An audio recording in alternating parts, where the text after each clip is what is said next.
So it's been more than 24 hours that I'm using iPadOS 14 on my iPad. I'm really liking the iPadOS 14. It's looking very smooth, and here is my hands-on over the iPadOS 14. I'm a little late maybe, but here's what I'm doing. I'm also using iOS 14 on this device.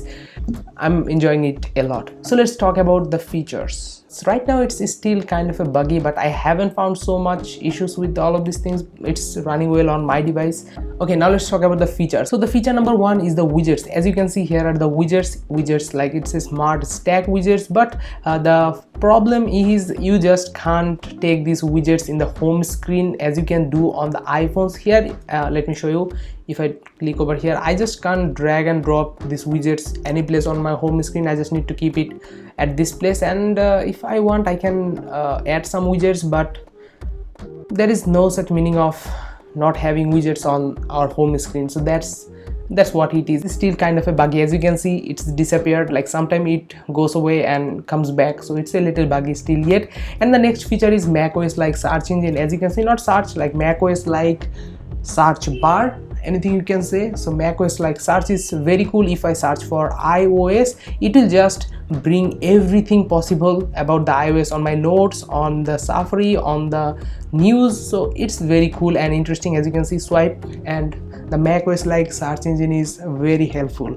Okay, the next feature is sidebar. So sidebar is available on every single application. If I go inside of photos, as you can see, if I go inside of photos, sidebar is available there. If I just like bring it back, the sidebar is available not only on photos. If I go to voice memos, we have sidebar over here. If I go out, if I go for like files, sidebar is available there. So sidebar is now a feature available on every single applications. Sidebar is still in a little development mode, but it is still working well in most of the applications. Okay, the next feature is short Siri. As you can see, here is the Siri. Hi, how are you doing? Hi there. I feel good. Thanks for asking. Okay, here's the small Siri. How old is Dwayne Johnson? Dwayne Johnson is 48 years old. Anyway, so here's the small Siri. It's very helpful. We just don't need to cover up the whole screen. Here's the small Siri, happens at their side. Okay, you can't understand. I know that you can't understand.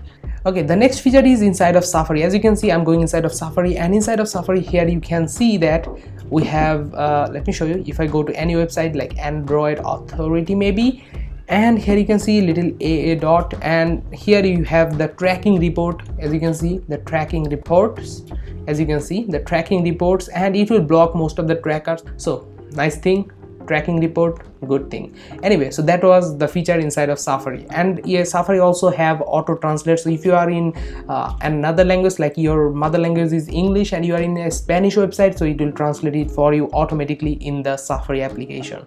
And the next feature is the camera and the mic uses notification dot. If I go inside of voice memos and I start to taking voice memos, it will show a simple little dot over that place. As you can see, a little voice memo, there is a little dot, not voice memo, little dot. And let me turn it off, pause.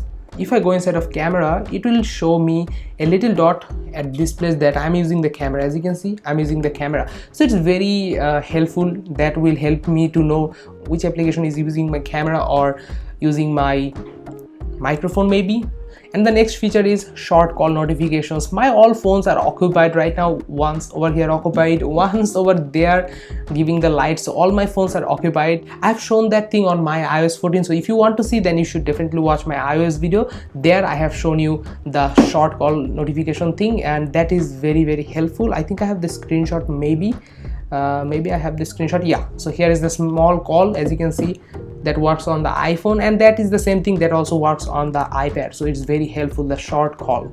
And the final feature is scribble and shape recognition. So scribble and shape recognition is available only with the Apple Pencil, not with your finger, and I don't have the Apple Pencil, so I cannot show you that thing. But it's a thing that is not very helpful right now. But if you have a Apple Pencil and you do drawing, things like that, or you want to use the Apple Pencil for most of your works, then Scribble and shape recognition is going to help you a lot. However, iPad already have all of those features like picture-in-picture mode, mouse supports, gestures, and all of those things available on the iPad already. So there is not a lot of things to add in iPadOS 14, like multi-application uses. We can still do that kind of multi-app uses. We can still use split screen. So there is not a lot of things Apple need to include on the iPadOS 14, and that's the reason there is not a lot of things on the iPadOS 14. But I wish I could drag these widgets on the home screen. I just need that. So that was my experience with the iPadOS 14 on the iPad